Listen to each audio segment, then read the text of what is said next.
Dan selama perjalanan, beberapa kali dia ini mencium bau wangi-wangian yang membuat bulu kuduknya berdiri. Tetapi Pung tidak terlalu peduli, karena di posisi Pung yang sekarang, dia lebih peduli dengan keselamatan kawannya, yaitu Harjo. Seluruh kampung pun heboh. Mereka prihatin tentang apa yang dialami oleh Harjo dan juga Pung. Assalamualaikum warahmatullahi wabarakatuh. Selamat datang di channel Bayi Erlangga. Apa kabar kalian semuanya? Semoga kalian selalu baik-baik saja dan juga selalu dalam lindungan Allah Subhanahu wa Ta'ala. Amin. Di part 1 yang kemarin, saya sudah menceritakan tentang kisah awal mula perjalanan Harjo dan juga Pung, hingga akhirnya Harjo dia terjatuh ke dalam jurang. Naas, kaki kanannya patah. Dia pun harus menunggu seorang diri selama 10 hari hingga bantuan yang dijanjikan oleh Pung akhirnya datang. Kemudian bagaimanakah perjuangan Pung dalam mencari bantuan seorang diri? Kenapa dari waktu yang dijanjikan, yaitu 3 hari lamanya, bisa molor menjadi 10 hari? Tonton terus video ini, jangan lupa like, share, dan juga subscribe. Inilah kisah Pung mencari bantuan untuk Harjo.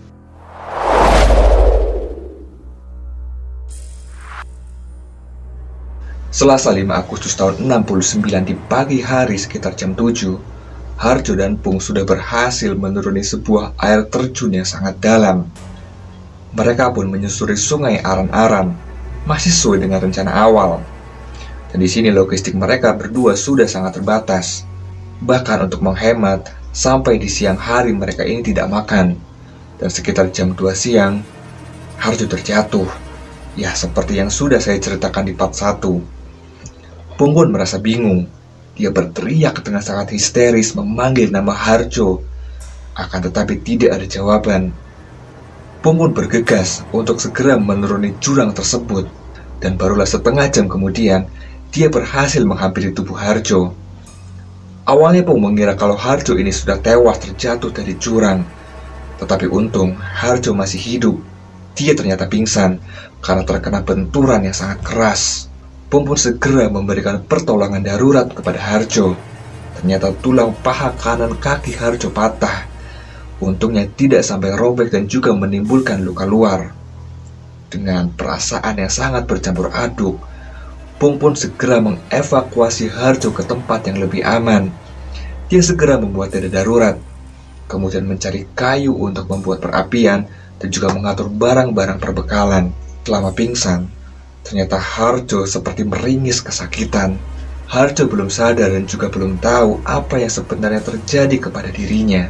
Di malam hari yang sangat dingin, Pung memberanikan diri untuk mengambil sebuah keputusan yang cukup krusial. Pung memutuskan untuk segera keluar dari hutan, kemudian meminta bantuan. Pung sadar kalau dia tidak mungkin berlama-lama di sana, apalagi melihat kondisi Harjo yang sangat memprihatinkan dan juga logistik yang sebentar lagi habis. Dia pun berjanji kepada Harjo bahwa akan segera kembali membawa bantuan paling lama 3 hari ke depan. Dan malam itu, Harjo benar-benar kesakitan hingga dia tidak bisa tidur di dalam tenda darurat. Rabu 6 Agustus, sekitar jam setengah 8 pagi, Pung akhirnya pergi meninggalkan Harjo. Dia hanya membawa perlengkapan yang kira-kira dibutuhkan, kayak peta, kompas, tali, sedangkan sisa perbekalan semuanya ditinggalkan untuk Harjo. Di sini Pung benar-benar nekat. Dia pun terus menyusuri aliran sungai Aran-Aran. Perjalanannya benar-benar sangat berat. Baru saja Pung berjalan sekitar 5 menit saja, dia sudah dihadapkan dengan jurang air terjun. Dan hingga jam 4 sore, Pung ini sudah berhasil menuruni 4 buah air terjun. Pung tidak menduga kalau dia bisa melakukan hal tersebut. Benar-benar di luar batas kemampuan Pung. Ya, mungkin saja ini semua bisa dilakukan Pung karena dia merasa terpaksa, hingga dia pun bisa. Bahkan hingga malam hari dia pun terus berjalan. Dia tidak merasakan lapar karena pikirannya benar-benar sudah kacau. Kamis 7 Agustus tahun 69 di pagi hari yang cukup cerah, Pung berusaha menaiki sebuah bukit.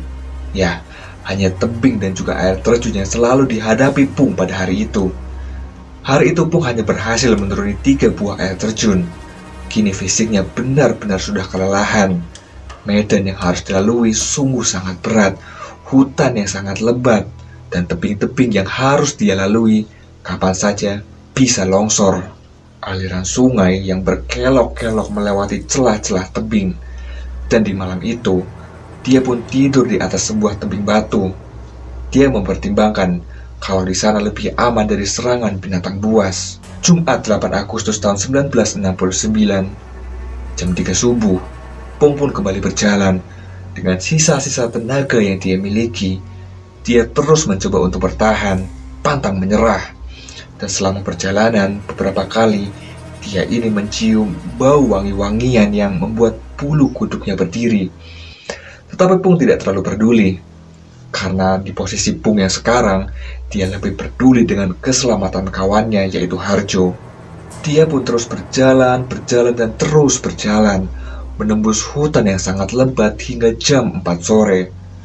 Sudah tentu lelah. Dia pun tidur di sela-sela batu dekat aliran sungai. Keesokan harinya pada hari Sabtu 9 Agustus tahun 69, sudah berhari-hari dia tidak makan. Tubuhnya kini sudah sangat lemas. Dia harus sangat berhati-hati agar dia tidak jatuh ke dalam jurang. Dia pun hanya makan daun-daun muda yang dia temui di sepanjang perjalanan. Kira-kira daun itu tidak berbahaya ataupun beracun. Daun itu langsung saja dia makan. Dan tanpa sengaja, dia melihat seperti ada pohon nipah. Dia pun tebang batang pohon tersebut, kemudian dimakan batangnya. Manis rasanya seperti tebu. Kemudian dia pun makan batang nipah itu sekenyang-kenyangnya. Meskipun hanya sekedar air, tetapi kadar glukosanya cukup tinggi.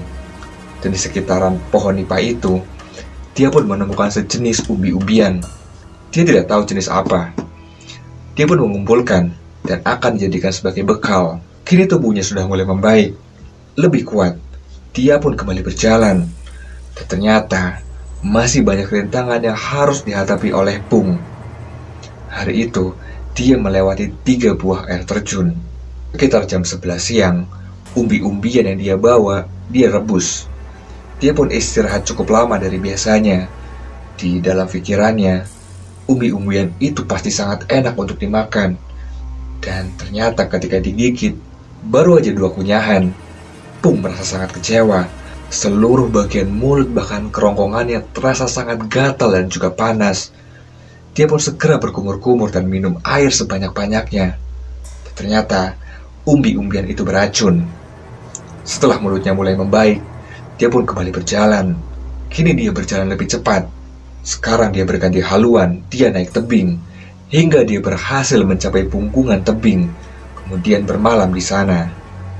Kamis 10 Agustus tahun 1969, jam 7 pagi, dia kembali melanjutkan perjalanan. Kali ini mulai melewati punggungan bukit, tidak lagi menyusuri sungai aran-aran. Ternyata peta dan juga kompas yang dibawa oleh Pung benar-benar membantu perjalanan Pung. Tetapi rintangannya belum selesai.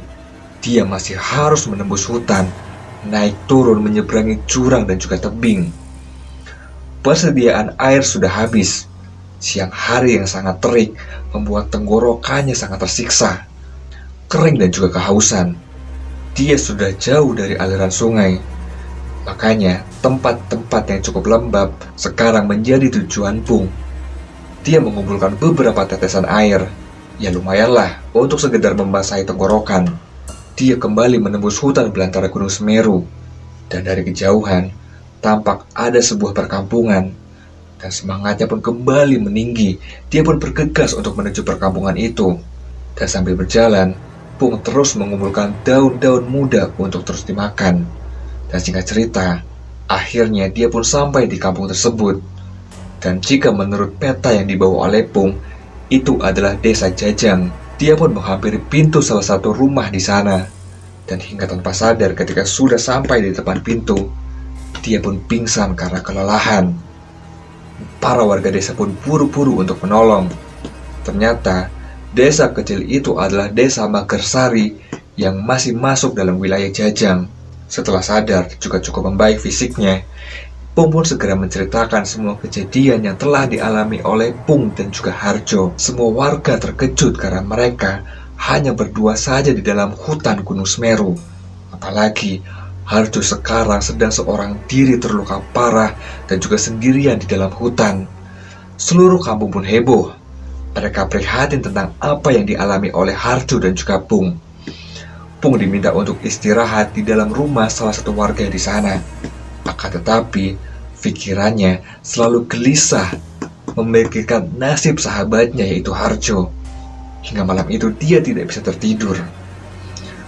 Esoknya, Senin 11 Agustus tahun 69, di pagi hari, Pung diantar oleh sesepuh desa Jajang yaitu Bapak Martini. Dan siang itu warga pun sudah menyiapkan beberapa pasukan.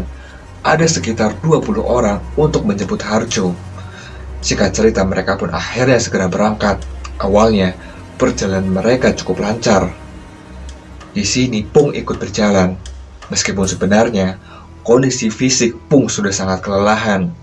Tetapi dia terus paksakan untuk terus kembali ke hutan demi menjemput sang kawan yaitu Harjo. Dan sekitar jam 5 sore, pasukan itu ternyata mendapatkan sebuah masalah. Masalahnya adalah, mereka tidak menyiapkan bekal makanan. Ya, setelah mereka berdiskusi, dengan terpaksa akhirnya perjalanan pun dibatalkan. Mereka pun kembali dan langsung menuju ke rumah Bapak Martini untuk meminta bekal makanan. Tetapi sayang, di sana tidak ada makanan yang cukup. Mereka semuanya pun terdiam. Pung pun mulai kepikiran untuk meminta bantuan dari Auri yang berada di Surabaya.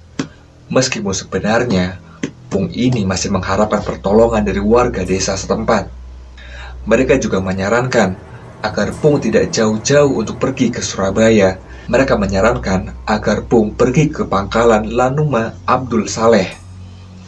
Dan di malam itu, Pung pun istirahat di desa Jajang. Selasa 12 Agustus tahun 69, pagi harinya Pung bergegas menuju desa Wates. Dia pun diantar oleh salah satu warga desa. Mereka pun berjalan kaki dan tiba di Wates sekitar jam 10 pagi. Kemudian lanjut naik delman dan sampai di desa Tumpang sekitar jam 11 siang. Lanjut naik taksi untuk menuju pangkalan Lanuma Abdul Saleh. Di sana, Pung segera menghadap Bapak Kolonel Sumarto. Laporan Pung mendapat respon yang sangat luar biasa. Siang itu juga dikirimlah satu regu Kopasgat untuk menuju desa Magersari. Sementara Pung, dia harus menginap di pangkalan. Tetapi di malam hari itu, lagi-lagi, Pung tidak bisa tidur. Pikirannya masih tentang Harjo, dan Harjo. Rabu 13 Agustus tahun 69, jam 8 pagi, dia pun diinterview di kantor pangkalan. Dan semua anggota Auri di sana sungguh prihatin dengan apa yang dialami oleh Pung dan juga Harjo. Sekitar jam setengah 11 siang, Pung dan juga Kapten Rosmali, dia naik pesawat untuk menemukan titik di mana Harjo berada. Ketinggian pesawat sudah maksimal, tetapi ternyata titiknya masih jauh. Ditambah lagi, Gunung Semeru yang terus-menerus berkabut tebal. Mereka pun terpaksa kembali ke pangkalan. Di sini pun dibuat keputusan bahwa desa Magersari akhirnya dijadikan pos pusat evakuasi. Pung sudah semakin gelisah dan juga khawatir tentang kondisi sahabatnya. Apalagi regu Kopasgat yang berangkat sejak siang kemarin belum juga ada kabar. Kamis 14 Agustus tahun 69, Pung sudah bersiap untuk kembali ke Magersari. Jam 2 siang, dia pergi ke Malang terlebih dahulu untuk mengumpulkan logistik. Kemudian dengan menggunakan jeep, Pung segera menuju desa Pojokusumo. Kemudian lanjut berjalan kaki menuju Pandansari. Di sana, Bapak Lurah dan juga para warga dari desa Pandansari sudah menyambut dengan penuh haru. Dan malam itu juga, Pung pun diantar menuju desa Magersari dengan berjalan kaki. Dan sekitar jam 10 malam, mereka pun sampai. Sampai di desa Magersari, Pung langsung disambut oleh regu Kopasgat. Dan malam itu juga, mereka pun langsung membuat rencana untuk menjemput Harjo keesokan hari. Lagi-lagi, malam itu juga, Pung tidak bisa tidur dengan nyenyak karena masih kepikiran tentang Harjo. Jumat 15 Agustus tahun 69, tepat jam 7 pagi, satu regu yang terdiri dari 9 warga desa, satu anggota Kopasgat yaitu Bapak Kamarudin, dan juga Pung sendiri langsung bergerak menuju ke tempat Harjo berada. Langkah mereka lancar tanpa hambatan. Di sini warga desa benar-benar sangat ahli dalam menembus hutan. Setelah naik turun jurang dan juga bukit, akhirnya mereka pun berhasil sampai ke tempat Harjo. Mereka sampai sekitar jam 6 sore. Pung pun sangat bersyukur melihat Harjo yang masih hidup. Harjo masih bertahan. Perjumpaan mereka berdua sangatlah mengharukan. Mereka pun sangat bersyukur dan semua orang pun berbahagia. Dan malam itu mereka semua bersukaria sambil menyalakan api unggun. Besoknya, Sabtu 16 Agustus tahun 69, pagi-pagi sekali semua orang sudah mulai bekerja. Mereka membuat tandu darurat untuk mengangkat tubuh Harjo. Dan jam 4 subuh, mereka pun mulai bergerak. Pelan sekali mereka bergerak. Mereka sangat berhati-hati karena jalanan yang harus mereka lalui sangatlah sulit. Apalagi dengan kondisi fisik Harjo yang tidak bisa bergerak sama sekali dan juga harus ditandu. Perjalanan cukup panjang. Sekitar jam setengah 6 sore mereka belum sampai. Mereka pun memutuskan untuk beristirahat di sebuah tepian sungai, kemudian bermalam di sana. Minggu 17 Agustus tahun 69, jam setengah 8 pagi, akhirnya datanglah rombongan baru yang membawa logistik untuk mereka. Harjo pun mendapat perawatan yang lebih baik, dan pukul 9 pagi mereka pun kembali berjalan. Dan ternyata di sini kondisi fisik Pung sudah pada puncaknya. Dia pun kelelahan, dia pun pingsan, hingga terpaksa akhirnya Pung dia pun menjadi pasien. Dan singkat cerita, sekitar jam 3 sore, akhirnya mereka sudah sampai di sebuah pos. Mereka pun beristirahat, dan ternyata di sana Pung sudah disambut oleh pamannya yang datang jauh-jauh dari Jakarta. Tidak lama, perjalanan pun kembali dilanjutkan. Dan sekitar jam 6 sore, akhirnya mereka semua sampai di desa Magersari. Mereka pun langsung disambut dengan penuh haru oleh Bapak Sujono, Komandan Regu Kopasgat, beserta seluruh warga desa Magersari.